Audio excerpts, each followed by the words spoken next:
আমি good wishes, congratulation. এবং যদিও আমরা জানি যে ফার্স্ট ডে ওপেনিং এ হয়তো বা তাদের রেজাল্ট ভালো হয়নি,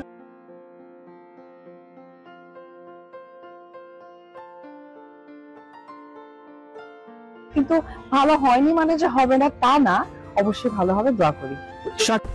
ভিউয়ার্স, আপনাদের সঙ্গে রয়েছে আমি রিপোর্টার কুলসুম। শুনছিলেন ঢালিউড কুইন অপু বিশ্বাসের কথাগুলো। কি চমৎকার আশাবাদী একজন মানুষ। তিনি বললেন যে শুরুটা ভালো হয়নি তার মানে যে এই না যে তার আর ভালো হবে না। অবশ্যই সামনের দিনগুলো আরও অনেক বেশি ভালো হবে, আমাদের আশা করতে হবে এবং মন দিয়ে নিজের কাজটা নিজে করে যেতে হবে। সুপারস্টার শাকিব খান, তার ঢাকা ক্যাপিটালস এ নিয়ে তার অনেক আশা।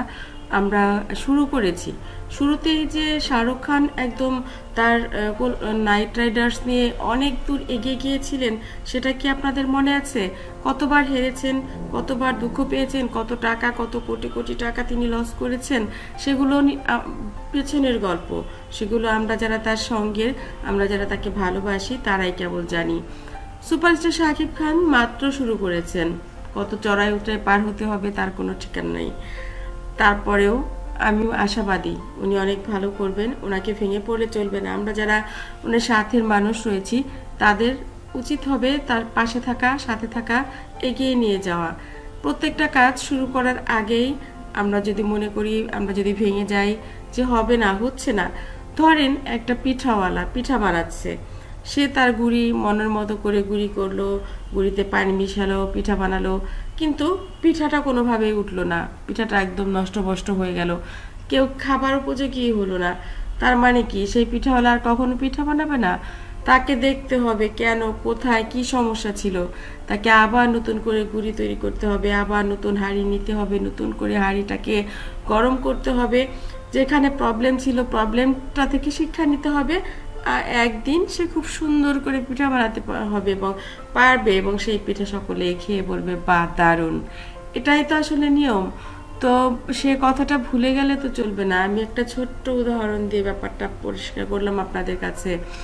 সুপারস্টার শাকিব খানও তার এই যে ঢাকা ক্যাপিটাল নিয়ে শুরু করেছেন, আপনারা যদি অল্পতে তার মন ভেঙে দেন আর কখনোই ঢাকা ক্যাপিটাল দাঁড়াতে পারবে না। আপনাদেরকে করতে হবে কি, তার পাশে থাকতে হবে, উৎসাহ দিতে হবে, কোথায় প্রবলেম সেটা খুঁজে বের করতে হবে, অনেক ভালো ভালো প্লেয়ার নিতে হবে, নিজের মনোযোগ বাড়াতে হবে, কাজ করে যেতে হবে। একদিন না একদিন ঢাকা ক্যাপিটাল অনেক সারা পৃথিবীর বুকে নাম করে নেবে, এটাই স্বাভাবিক। বন্ধুরা, অপুর কথাগুলো শুনলে ইন্সপায়ার লাগে।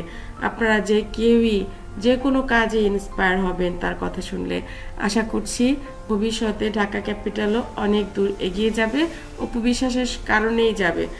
এই পৃথিবীতে কেউই ছোট নয়, কোনো কাজই ছোট নয়, কোনো কাজে একদিনে হয় না। বন্ধুরা, এই ভিডিওটি ভালো লাগলে লাইক, কমেন্ট, শেয়ার দিন এবং পরবর্তী পর্ব পেতে সাবস্ক্রাইব করুন। আমার অনেক ভালো লাগে, বিশেষ করে জয়কে তো অনেক ভালো লাগে।